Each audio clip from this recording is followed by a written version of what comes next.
जय हिंद विद्यार्थियों। और इस क्लास में हम चैप्टर समझेंगे 5। ठीक है, अर्थमेटिक प्रोग्रेशन, शॉर्ट फॉर्म में हम इसे एपी कहते हैं। ठीक है, क्या कहते हैं? एपी कहते हैं। तो एपी होता क्या है? ठीक है, एपी एक तरह का सिमेट्री होता है। What ever the series is it's runs in a symmetry. ठीक है, एग्जाम्पल के लिए जैसे 2 हो गया, 4, 6, 8, 10, अगर इनके बीच देखोगे तो आपको कितने का डिफरेंस मिलेगा? 2 का डिफरेंस मिलने वाला है। ठीक है, अगर इसमें भी देखोगे तो आपको ये क्या हो रहा है? प्लस होते जा रहा है। ठीक है, पहले 2 है, फिर 4, फिर ये प्लस हो गया 8 हो गया, फिर ये 16 हो गया। तो क्या है? एक तरह का ये सिमेट्री है। ठीक है, देखोगे इनके बीच का जो डिफरेंस है वो क्या है? बिल्कुल इक्वल है। तो ये होता है क्या? एक तरह का एपी होता है। तो एपी को अगर पूरी भाषा में समझें तो एन एपी, जिसे हम एन अर्थमेटिक सीक्वेंस भी कहते हैं, is a sequence of number. ठीक है, ये क्या है? अर्थमेटिक सीक्वेंस एक तरह का नंबर का सीक्वेंस होता है। जैसे इस तरह का ये एग्जांपल मैंने आपको दे रखा है, such that the common difference, और उसके बीच में कॉमन डिफरेंस भी होता है। Each consecutive terms is a constant, और जो भी इसके बीच में जो टर्म्स होगा, मान लो जो भी हमारा डी होगा कॉमन डिफरेंस, वो क्या होना चाहिए? इक्वल होना चाहिए, तभी वो एक एपी कहलाएगा। अगर कोई कॉमन डिफरेंस सेम नहीं है, बाई चांस मान लो अगर ये कॉमन डिफरेंस 2 का नहीं आ रहा, किसी में 3 आ रहा है, किसी में 4 आ रहा है, किसी में 5 आ रहा है, इस तरह से कॉमन डिफरेंस आ रहा है, तो वो एक एपी नहीं है। ठीक है, तो दूसरा एग्जांपल देखते हैं। ठीक है,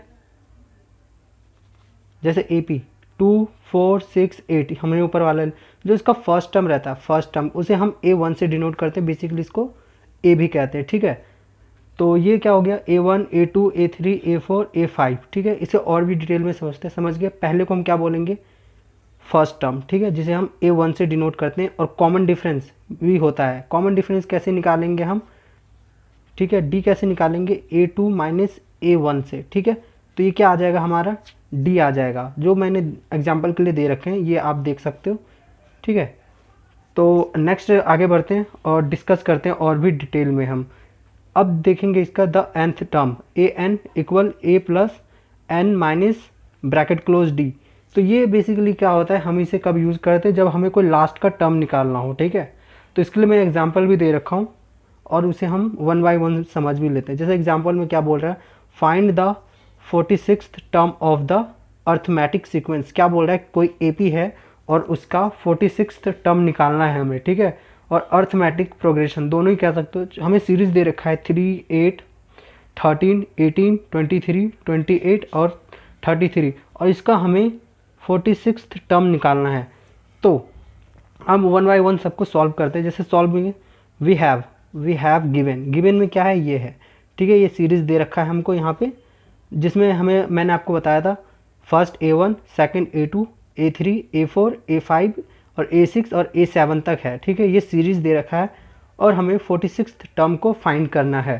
तो कॉमन डिफरेंस निकालने के लिए आपको मैंने ऊपर बताया था, जैसे ये देखो इस फॉर्मूला से निकालेंगे। ठीक है, यहाँ पे देखेंगे अब, और जैसे ये कॉमन डिफरेंस ये रहा हमारा, A2 माइनस A1 करेंगे तो 5 आएगा हमारा। ठीक है, और A3 हमारा है ये। एंड देन हम अगर इस फॉर्मूला को यहाँ पे हम इसमें पुट करेंगे तो हमारा कुछ इस तरह से सीरीज़ बनेगा, और फिर हम इसे सॉल्व करने पे हमें 2 to 8 आंसर मिलता है। ठीक है, तो हम कह सकते हैं कि 46th जो इसका टर्म है वो क्या है? वो 2 to 8 है, यानी कि 228 इसका 46th टर्म होगा। ठीक है, और भी इसके कॉमन डिफरेंस के एग्जांपल्स मैं आपको देता हूँ। ठीक है, ये तो हमारे कुछ बेसिक से हो गए रूल्स, बाकी हम और भी कॉमन डिफरेंस के एग्जांपल्स देख लेते हैं। ठीक है, चलिए स्टार्ट करते हैं। फॉर कॉमन डिफरेंस डी, यानी कि हम डी कैसे फाइंड कर सकते हैं? फॉर एग्जांपल आपको ये दे रखा है 6, 8, 10, 12 और 14। ये क्या आपको सीरीज दे रखा है, और इसका कॉमन डिफरेंस फाइंड करना है। और दूसरा भी सेम ये दे रखा है 2, 7, 13 और 18 और 19। ये क्या है? एक आपको ये सीरीज दे रखा है। ठीक है, और आपको बोला गया है कि इसको प्रूव करो ये एपी है या नहीं है। तो हम किस तरह से कॉमन डिफरेंस फाइंड करते हैं? एग्जांपल देख लेते हैं। सबसे पहले वाले लेते हैं, उठाते हैं। ठीक है, D1 निकालेंगे पहले। D1 निकालने के लिए A2 माइनस A1 करेंगे। ठीक है, यानी कि A2 कौन सा हमारा 8 है। ठीक है, A2 क्या है हमारा? A1 ये हो गया, A2 ये हो गया, A3 ये हो गया, और A4 और ये A5। ठीक है, तो A2 हमारा कौन सा है? 8 है, तो 8 रखेंगे। A2 के जगह प्लेस पे और फिर A1 के प्लेस पे 6 माइनस करेंगे तो हमारे पास क्या आएगा 2 आएगा। और इसी तरह सबको हम क्लियरफाई करेंगे। अगर इसे सॉल्व करते हैं सब में 2 का डिफरेंस आएगा। तो हम लिख सकते हैं since all common difference here equals so it is an AP। ठीक है, अगर यही हम अगर सेकंड में देखें, जो हमारा सेकंड आंसर है, सेकंड एग्जांपल्स है जिसमें हमें दे रखा है 2, 7, 13, 18, 19, तो इसको हमें प्रूव करना है कि ये कॉमन डिफरेंस है या नहीं है। तो D1 निकाल लेते हैं। D1 निकालने के लिए बताया है A2 minus A3 A2 minus A1 equal. ठीक है, तो A1 ये हो गया, A2 ये हो गया, ठीक है, और A3 ये, और A4 और A5। तो ये क्या है, एक सीरीज़ है हमारे पास। ठीक है, सीक्वेंस दे रखा है नंबर का और इसे हमें प्रूव करना है कि ये AP है भी या नहीं है। तो हम किस तरह से इसे फाइंड करेंगे, लेट्स फाइंड। जैसे हमें D1 निकालने के लिए आपको बता रखा है A2 माइनस A1, तो हमारे पास 5 आएगा। D2 उसी तरह निकालेंगे, A3 माइनस A2 करेंगे तो ये क्या आएगा हमारे पास 6 आएगा। तो यहीं पे पता चल गया कि ये AP नहीं है। जो AP हम कब कहेंगे, जब दोनों का कांस्टेंट क्या है, कांस्टेंट जो भी है इक्वल होना चाहिए नंबर। कॉमन डिफरेंस क्या होना चाहिए, D इक्वल टू D, यानी कि D इक्वल टू D2। तो ये क्या आना चाहिए, और बोल सकते हो D3। जितनी भी सीरीज़ें आप निकाल रहे हो वो क्या होना चाहिए, कॉमन डिफरेंस सेम होना चाहिए, तभी वो एक AP कहलाता है। तो हम क्या लिखेंगे, D1 not equal to D2। ठीक है, तो since common difference is not equal hence it is not an AP। तो प्रूव हो गया।